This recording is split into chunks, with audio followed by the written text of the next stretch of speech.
So, and I have 2 other interviews to do after this. So I don't know what they're going to do. They're just going to have to wait. So back in the 90s, I was modeling in New York, and I got the opportunity to be on the cover of Playgirl. Now I thought, do I really want to be on the cover of Playgirl? But then I saw the hunky man. And I was like, oh, well, why not? I'm not inside, because of course that magazine is for the boys, if you know what I mean, and for the girls. And so, I thought that's cool. I mean, I could say I was on the cover of Playgirl magazine. I back in the day, it was really, kind of fashion. It was in, it was like a thing. And let's hope that there is a resurge, of the magazine, because I think it's cool. I mean, why not have a magazine for us ladies, right? And for us boys. Listen, exactly. And for us boys, listen, you might have spiked sales in a few issues of Playgirl because of this post, Luann. Right? Well, let's see. Let's see if they hit me up for another cover 30 years later. Would you do it? I mean, 30 years later, 40 years later. I can't even believe it. No, not 30. What am I saying? Yeah, 30 years later. Is it?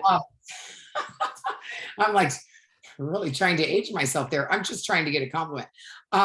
Yeah, I mean, I can't imagine, but what fun, right? I thought I'm going to repost this. I haven't thought about it in a while. And then, how this happened is I did that podcast of the guys, and it's a Playboy kind of Playgirl podcast thing. So I did that, and that's what sparked the whole idea of reposting. I love it. Were you happy with everything inside the magazine too? Like you said, it is a magazine for us ladies or gentlemen. I don't think I've ever seen the inside of the magazine, to tell you the truth. Or maybe I did. Wait, maybe I did when it first came out, and I'm forgetting, because we're talking about the 1990s. So, well, I love the cover. It's like, what did it say? Like how to get an orgasm? Talking about Mel Gibson. Yeah, the beefy men of Texas. So. And I thought I looked pretty hot on it. I was like, wait a second, let me do another take. Is this Luann? I'm like, what's going on here? Yeah. Well, you gave Jill some advice, for Girls Trip 2. Are you excited? Are you going to be watching Girls Trip 2? Your friend Dorinda's on there. Of course I'm going to be watching. I can't wait to see it. You know how much I love Blue Stone Manor in the fish room. You love Blue Stone Manor in the fish room. We all love Blue Stone Manor. I mean, somebody who apparently doesn't love Blue Stone Manor is Vicki Gunvalson. I mean, she said, Dorinda lives in the middle of nowhere and it's an old house. Dorinda has clapped back at her in a pretty major way. I mean, is Vicki in over her head here? I mean, this is Dorinda she's messing with. Yeah, right. I can't imagine why Vicki thought of the house that way, because it's a beautiful house. It's in the Berkshires, one of the prime locations of having a country home. And Dorinda, worked really hard to renovate it and make it beautiful. It may not be her taste, but at the same time, it's a beautiful house and nobody can say it's not. And she opened her house to Vicki and all these other women. Right, the ex-wives.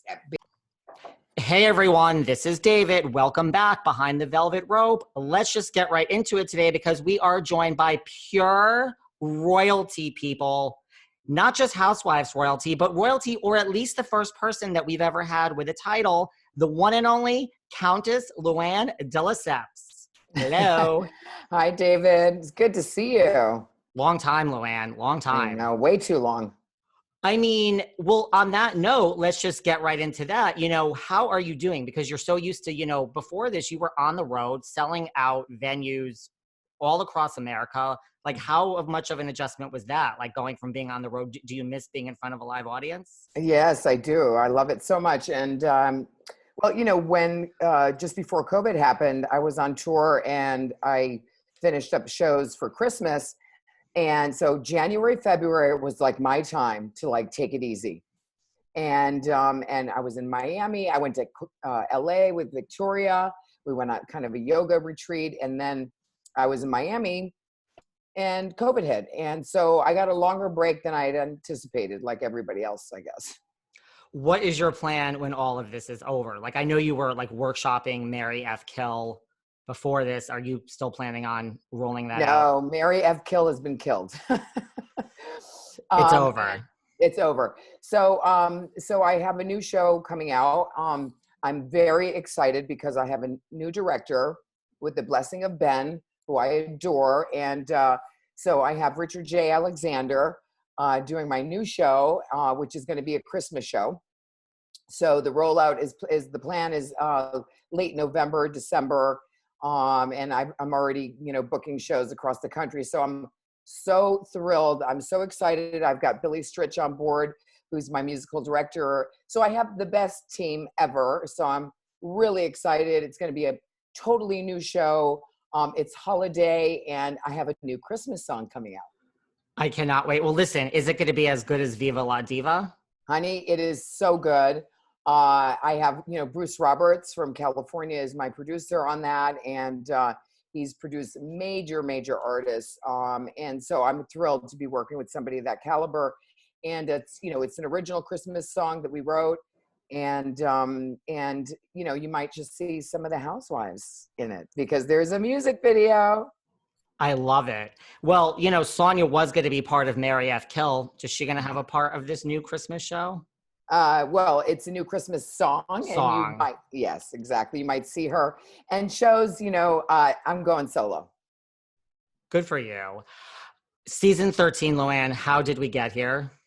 I can't believe it. Yeah. 13 years now. And it's just like, it's incredible, that, the fans enjoy the show so much. I'm grateful to be able to work, especially during COVID.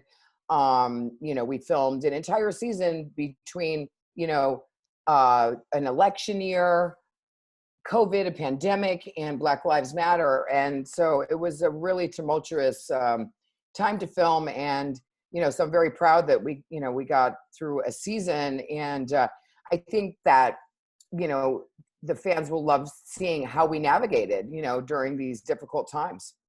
How other than COVID is this season different? Like, how would you say it's different than all the others? Well, it just feels really different. We, New York is a diverse city, and we have our first Black cast member, and so that's very exciting. And Dorinda is gone this season, and it just feels different. Of course, I miss Dorinda. I love Dorinda. But it feels different. Listen. With what we've all been through, it feels lighter and it's a lot of fun and there's a lot of laughs. Of course, there's always drama because when you put, 5 women together, because we're only 5. So, you really had to be on your game. And when you put 5 women together, there's always going to be conflict. What can you tell us about Ebony? I mean, we're going to meet her soon. What can you tell us about her? I've seen her around socially, and I didn't know her that well coming into the show. And she's a strong, tough girl. She's a lawyer. She's a powerhouse, and I love that about her because we're not an easy group to kind of merge into, and she holds her own. And our relationship has its moments. And then we kind of come full circle, and I think the fans will enjoy watching that. What about you? Because you're still standing, you're an OG. Like, what do you attribute you still being here? Lots have come and gone, Luann.